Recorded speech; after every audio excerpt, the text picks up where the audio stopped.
Hello পুকুর বন্ধুরা, চলুন আজকে সকালটা দেখি।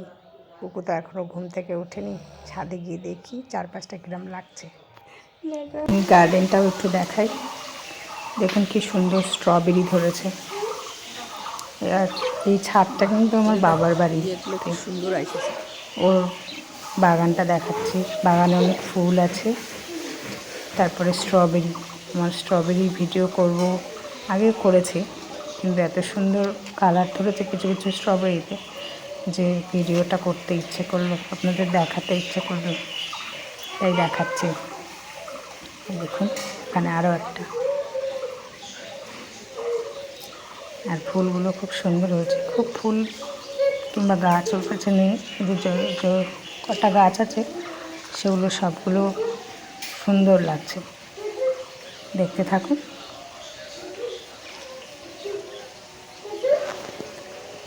এই নেচার মানে এই প্রকৃতিটা দেখতে দেখতে একটা কবিতা মনে পড়ে গেল।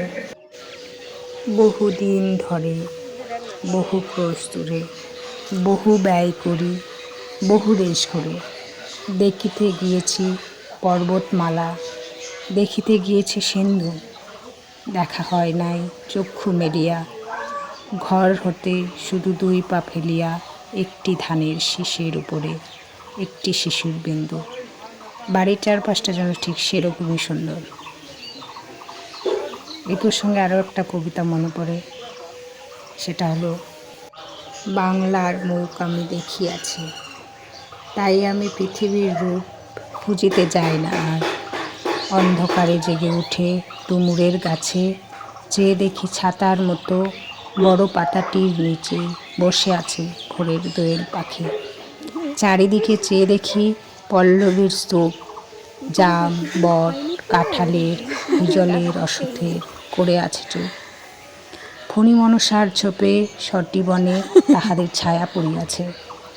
মধুকর ডিঙা থেকে না জানি সে কবে চাঁদ চম্পার কাছে এমনই হিজল, বট, তমালির নীল ছায়া বাংলার অপরূপ রূপ। দেখেছিল বেহুলাও একদিন গাঙ্গের জলে ভেলা নিয়ে। কৃষ্ণা দ্বাদশীর জ্যোৎস্না যখন মরিয়া গেছে নদীর চড়ায়, সোনালি ধানের পাশে অসংখ্য অসত্য বর দেখেছিল। হায়, শ্যামার নরম গান শুনেছিল একদিন অমরায় গিয়ে ছিন্ন খঞ্জনার মতো যখন সে নেচেছিল ইন্দ্রের সভায়। বাংলার নদ নদী ভাটফুল হুঙুরের মতো তার কেঁদেছিল পায়। কবিতা আমি খুব ভালো আবৃত্তি কখনোই করতে পারতাম না।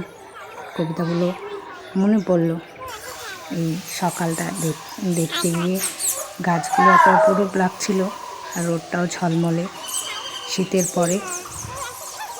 আর বাড়িতে অনেকগুলো গাছ আছে তো, কলা গাছ, এই গাছটাকে আমরা জারুল গাছ বলি। তারপর আর একটা ফুলের গাছ আছে, দেখুন কি সুন্দর লাগছে। যে কাঁঠাল গাছ আছে, জুতো পরতে হয় না বাবা।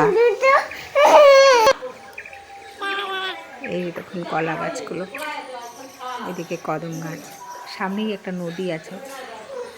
ন্যাচারালি আমার খুব ভালো লাগে। এই দেখুন কলা ধরেছে, বড় হয়ে গেছে, আর কিছুদিন পরে পেকে যাবে। আর এই যে বাগানের মালকিন আমার বোন বেনু, সকালে এগুলো গোলমরিচ আমাদের গাছে হয়েছে, অনেক গোলমরিচ হয়েছে, দেখতে খুব সুন্দর, আপনাদের সঙ্গে শেয়ার করলাম। আর এই যে বাড়ির চারপাশটা সুপারি গাছ লাগানো আছে।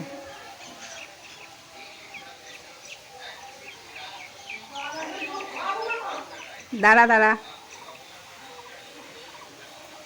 বাড়িতে এই ভয়েস দিতে গেলে এদিকে ডাকে ওদিকে ডাকে।